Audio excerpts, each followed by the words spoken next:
মৃত্যুর খুব কাছে গেলে নাকি মানুষের গোটা জীবনটা তার চোখের সামনে মুহূর্তের জন্য ভেসে ওঠে। গোটা জীবনের সমস্ত উপলব্ধি তাকে ঘিরে ধরে। কিন্তু জীবন থেকে মৃত্যু পর্যন্ত কী বা রেখে যাই আমরা? এই আমরাই তো গোটা জীবন লড়াই করেই যাচ্ছি কত কিছু ভুলতে চাওয়ার জন্য। মানুষ স্মৃতি ভুলতেই তো সব রকম লড়াই করে চলেছে। কেউ জীবনে নতুন কাউকে আনছে, কেউ আবার চেনা ছন্দের জীবন থেকে নিজেকে সরিয়ে নিচ্ছে, কেউ অভ্যেসটা পাল্টে ফেলছে, কেউ নতুন কিছুর অভ্যেসে নিজেকে ডুবিয়ে ফেলছে। মানুষই তো ভুলতে চায়। এই যে মাঝে মাঝে বিরক্তি নিয়ে আমরা বলি, হৃদয় আবার আলাদা কি? হৃৎপিণ্ডে 4টে প্রকোষ্ঠে রক্তের চলাচল, আর মানুষকে জীবন্ত রাখার একটা প্রণালী। এসবই মস্তিষ্কের রাসায়নিক একটা ঘটনা।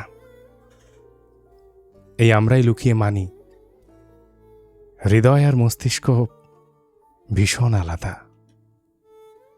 যাকে একবার হৃদয় ছুঁয়ে যেতে দিই, তাকে আজন্ম ভোলা সম্ভব নয়। মানুষ ভয় পায় মনে রাখতে। মনে রাখা বড় যন্ত্রণার। তাই প্রতিটা দিন ভোলার জন্য লড়াইটা আরো যন্ত্রণার। কিন্তু কি অদ্ভুত ব্যাপার বলুন তো, শাহরুখ খানের ওই ডায়লগটা মনে আছে? याददाश्त भी कितनी अजीब चीज होती है, किसी चीज को पूरी जिंदगी भूलने की कोशिश करो, वो भूलती नहीं। জানি না মৃত্যুর ঠিক পূর্ব মুহূর্তে আসলে কি হয়, কিন্তু এটা ঠিক, মৃত্যু পর্যন্ত মানুষ কত কি ভুলতে চায়। একদিন আমিও তোমাকে ভুলে যাব। সেই চেষ্টায় প্রত্যেকটা দিন তোমাকে মনেই করে চলেছি। সত্যি যদি মনের স্মৃতিতে একটা পার্মানেন্ট ডিলিট অপশন থাকতো, আমার মতো অনেকেরই জীবন থেকে একটা লড়াই কমে যেত। লোকে বলে, কেন সব সময় হারিয়ে যাওয়ার গল্পগুলো বলি?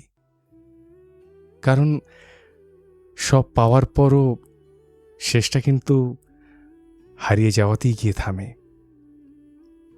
মির্জা গালিব বলছেন, হে খুদা, হৃদয় আর ভাগ্য দুটোই তো তোমার সৃষ্টি, তবে তুমি যাকে হৃদয়ে রাখলে তাকে ভাগ্যে কেন রাখলে না?